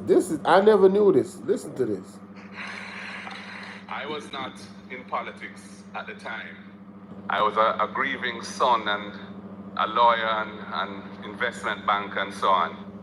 But I was very grateful that the government of the day had seen fit to honor him in that way. And so it left an impression on me. Many years later, when Dr. Omar Davis, who I see there, had decided that he was going to be exiting public life. Oh, Chelsea. And various people were pushing. Chelsea, you have to send me that. Find that interview and send it to me. You have my number, no? You're supposed to have my number. If you watch my videos, I always repeat it. Can WhatsApp me the number? Right? WhatsApp me the number. WhatsApp me the video. Find that video and WhatsApp it to me, alright? Let's continue. So the number is 876-451-6535. Pushing and pulling me to step up him in that way. And so it left an impression on me. Many years later, when Dr. Omar Davis, who I see there, had decided that he was going to be exiting public life, and various people were pushing and pulling me to step up as the chairman of South St. Andrew. I was on the executive for many years, but really it was just out of interest for, being close to Trenchtown and the culture of the community and so on. I was doing it. I didn't have any strong political ambitions, but I was persuaded to step up, and we had a contest for the chairmanship. It was contested, and as part of the strategy, we had a dinner at the Four Seasons Hotel for the delegates, and I invited Comrade P.J. Patterson to be the guest speaker, to come. And to my immense relief, he said yes. And he came and he spoke. And he spoke to the delegates in terms which made me feel that he saw in me somebody who should get his support, because he felt it was important for the party and for Jamaica to encourage persons with maybe my background and so on to step into the arena.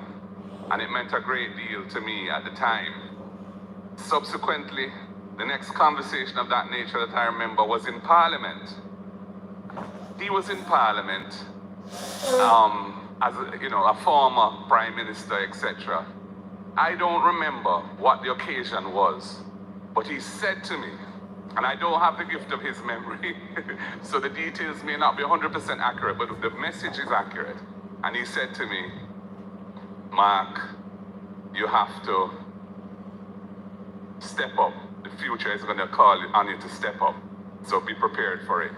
Wow. And that kind of went over my head, to be honest, because at the time, again, that wasn't something I was considering, but coming from him, it was a very meaningful thing. Wow.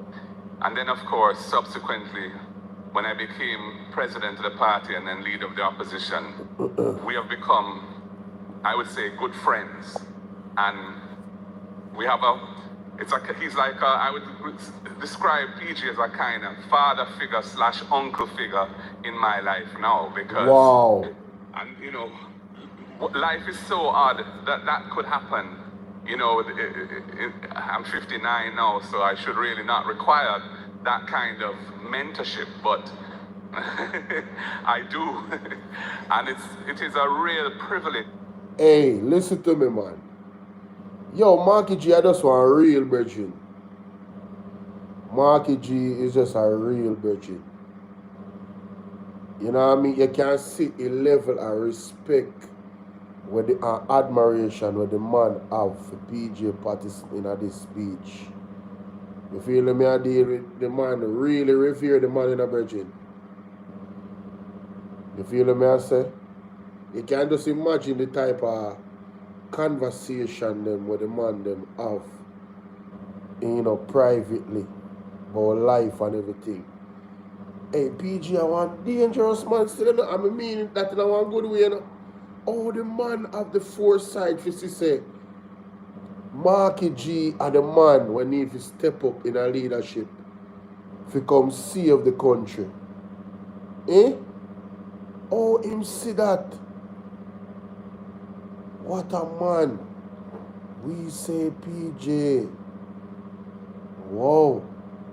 But I do. And it is a real privilege. It's a real privilege.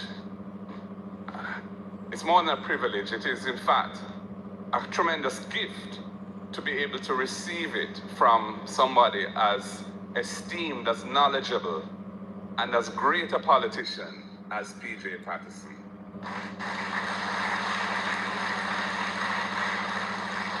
Wow. And you know, what is remarkable about PJ is, although they say it's his 90th birthday and all that, and the truth of the matter is that he's as sharp as a whip. You know, yes. And he's totally interested in everything that's going on. Wow. You know, he has not withdrawn. He says he's in the pavilion, but he's very, very active from the pavilion, not in an intrusive way, as has been said, but in a way where he lets you know that he has something he'd like to share with you. It's up to you to take up that offer. But of course, invariably, one takes up the offer because it's PJ. And he is full of wisdom, obviously, full of a deep understanding of Jamaica, Jamaican politics, Jamaican history, but also just his network of people that he knows is just phenomenal. PJ that seems to know everyone and know them well and can tell me about this one and that one. So I benefit tremendously from his guidance, from his knowledge, his experience. This is a man, after all, who worked closely with Norman Washington Manley. Daddy Manley. I mean, I was born in 1965. Daddy Manley died in what, 1969, was it? Yeah. But he worked with the man. His entry to politics was under that man. That man was a mentor to him. I mean, you know, when all of those constitutional discussions were taking place in the run-up to independence and the decision to take the matter, well, first federation to a referendum, you know, PJ was in the picture. You know, PJ was playing his role as a young lawyer in training and playing a role in that. Wow. And of course, he was a seminal figure. Hold on there. This is powerful, man. When they really put it into context, you know, if you really are sitting with PJ, you are sitting with a lot of ancestors, you know, where invest in a PJ, you know. Norman Manley was his mentor. PJ was in those important points in our history. Man, hold on there. Walked my flat bridge last night. This morning. Oh my God. How does that happen? Yo, I'm telling you, ladies and gentlemen, if you can avoid Flatbridge in the morning, please do. Please do. What time was this? Something like 10:41 p.m.? Oh my God. The bus just run over into the water. Type on him foot. I'll pass the rope round there so I can drive. Come on, sir. Yeah, type on him foot. And we're going to carry him. Yo, this is bad, man. Look at this. I gotta interrupt the flow of it. Look at this, y'all. Turn up the light on my phone. Maybe hopefully it's not too bright. Let me turn it down a little bit. Alright, that should be good, right? Look at this. Just look at this. Look at this. Y'all look at this. How does this happen, bro? This person got to be sleeping or something. It's like something is pushing the bus on the side of the road. Look at this. Type on him foot. I'll pass the rope round there so I can drive. Come on, sir. Yeah, type on him foot. And we're going to carry on the rope. Come on, sir. He's on, man.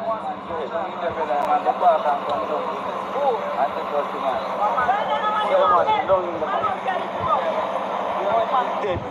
Gone. Tight, here. I am one in there. I am one down there. Charger. Oh man, so the one person where they did in the something. Oh. Gone, man. Taking enough for you.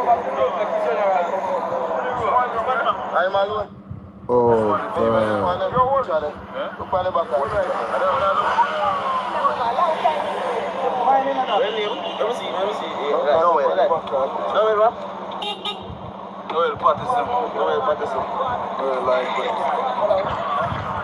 Noel Patterson. What is that a coincidence? Noel Patterson.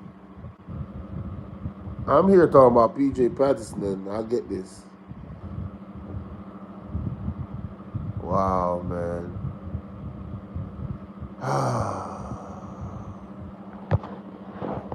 Noel Patterson. Look like him fall asleep, Junor. Junor star. Oh man. Oh, rest in peace, man. I was listening to, remember, I don't know if, well, I'ma post it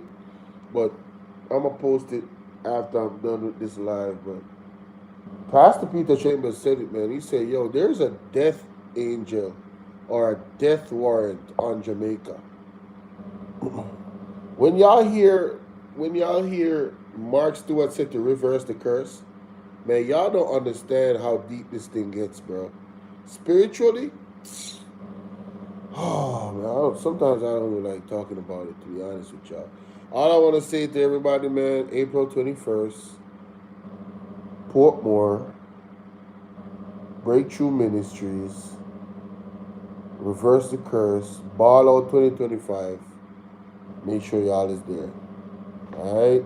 And if y'all need Mark Stewart, go to Mark Stewart page and get the number, reach out to them and see if you're far away, then you can make some arrangement with them where if they got a bus or something and you got a lot of people that want to go to Bolo 2025 in Portmore with Mark Stewart, Breakthrough Ministries. Trust me, it is necessary. We need all hands on deck to fight these, to cry out to the Most High to fight this order, this death that they've brought on, this administration has brought on to Jamaica through them dirty spiritual practices. Entry to politics was under that man. That man was a mentor to him.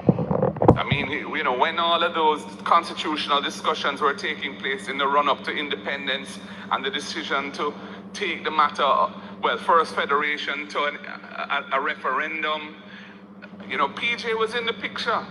PJ was playing his role as a young lawyer in training and playing a role in that. And of course, he was a seminal figure in the ascendancy of Michael Manley to the leadership of the party. I think you were his campaign manager. And no doubt you added a dimension to Michael's political career, which hasn't probably been adequately analyzed and recognized.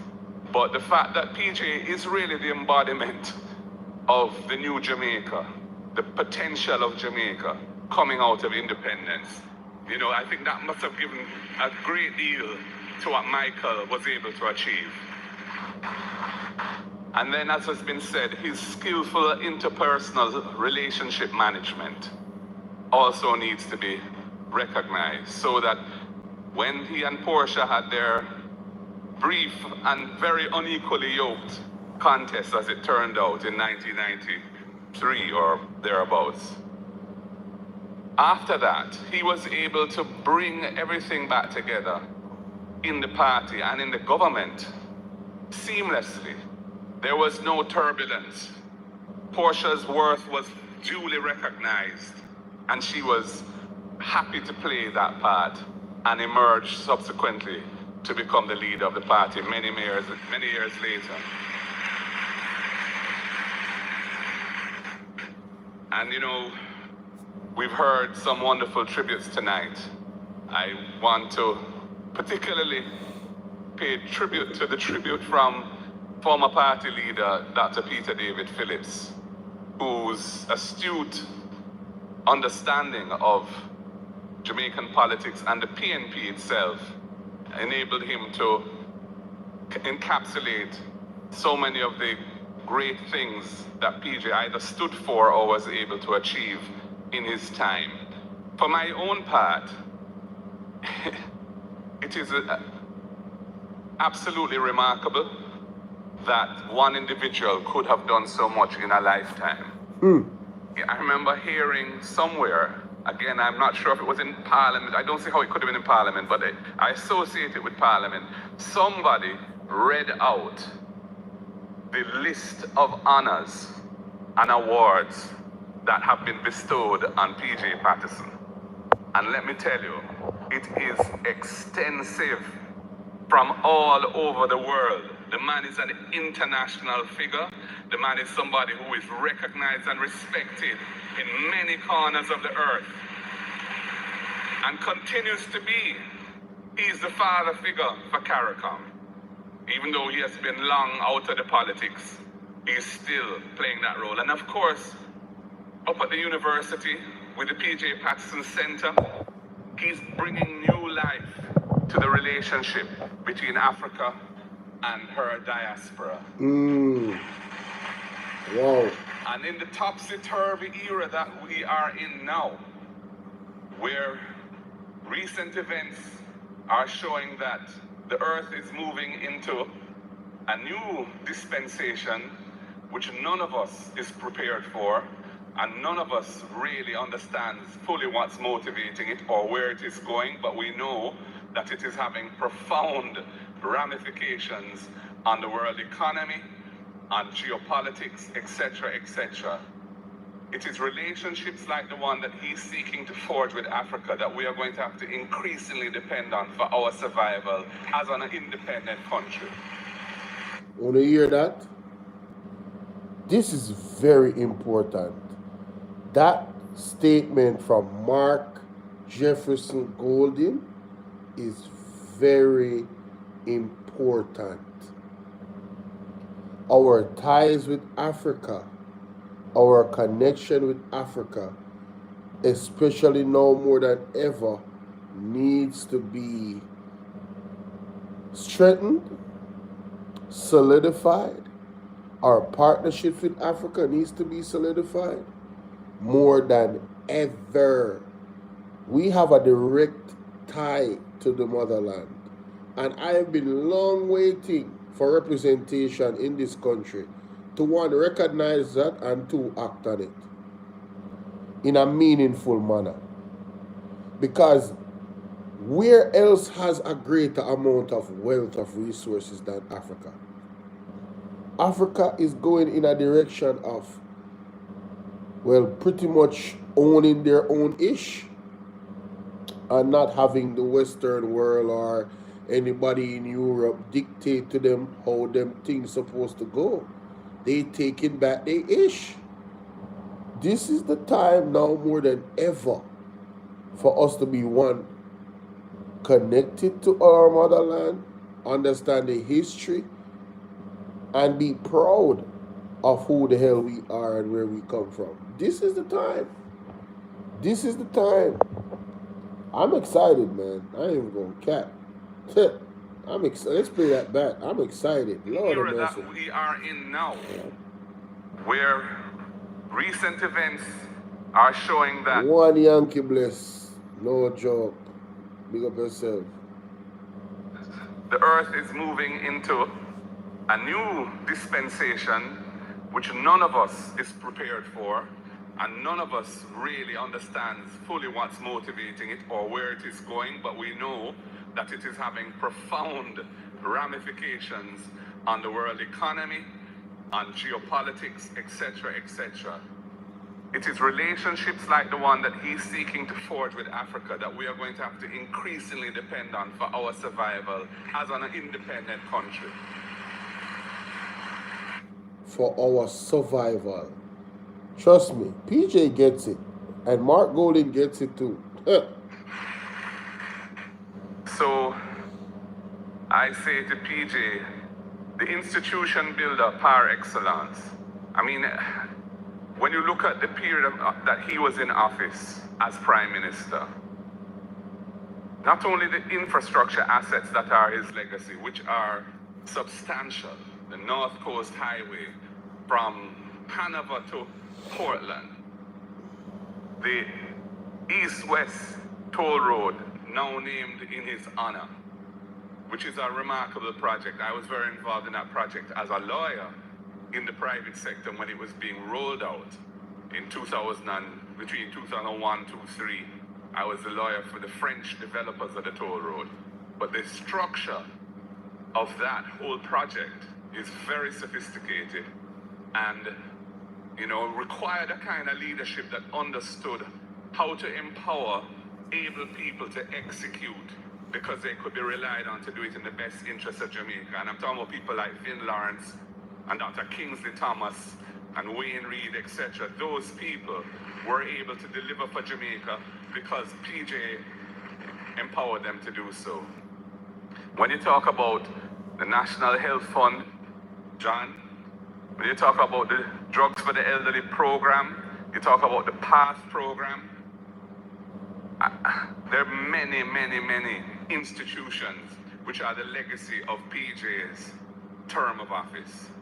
And one of the great criminal injustices to the confidence of Jamaica and our sense of ourselves and our place in history is the distortion of the record of that period of time, which has been a deliberate political tactic by our opponents and which we erred in allowing to take some kind of hold. I'm only glad that PJ is still sufficiently brilliant that he himself could come and present in a series of 2 public gatherings his side, not his side of the story, the actual record of that period. And there's more to be said, but a lot was said. And I think Jamaica has a better appreciation for those 18 years as years where Jamaica took huge leaps forward for our people. And if you compare it to the record of the last 9 years, where there is no institutions built, not even one school has been built. PJ built, I can't remember the number, 16, 17 high schools in his time. And that schools was only just one aspect of what he built. So many things. So I'm just proud to be a member of the People's National Party that has had leaders like him.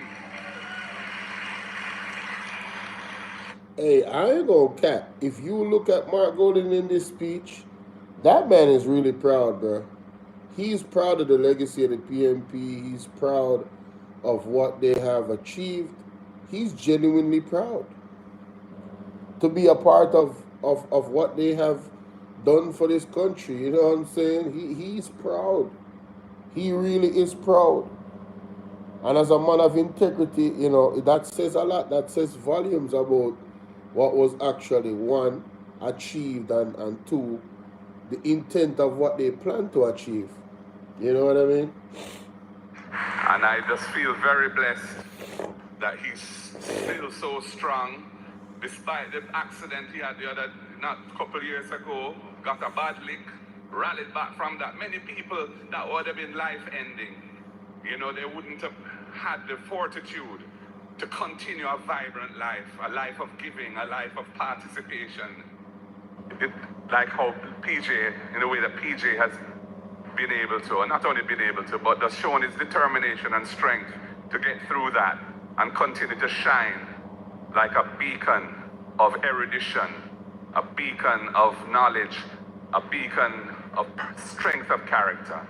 So we are really blessed. And I'm very proud that I happen to be, by whatever means quirks of fate and history happen to be standing here as the leader of the party at this time, to thank him for all that he is doing still for our noble movement. We are truly blessed, Sir PJ, comrade leader PJ Patterson. You're indelibly woven into the DNA of the People's National Party. And this movement will forever bear the benefits of what you have done, the work you have given, the sacrifice you have made for over 60 years of service. May God continue to bless you, strengthen you, give you good health. You have a lot more to contribute. And we just look forward to being part of that, especially when we form government in the near future. One love, comrades. Power to the people. Hey man, listen. Mark Golden is not the best speaker, but what he is, he's genuine. You know, when he speaks, I don't hear pretense. I hear somebody that is coming from the heart. And sometimes that's a little bit more important than somebody that is quote unquote eloquent and flowing in speech. Because, you know, there's something that they call word salad. It means, listen, you're good with you're good with words. And you can give us a great speech, and but is the words empty?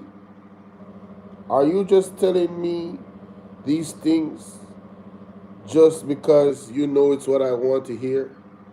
See, that's important. And that's one of the things that Andrew Holness is very skillful at. He's skillful at telling people the things that they want to hear, or what he thinks they want to hear. But like, in the first 100 days, I'm going to do this, and I'm going to do that. And then 10,000 days later, he does nothing. You know, but hey man, this was dope. I'm glad I did this.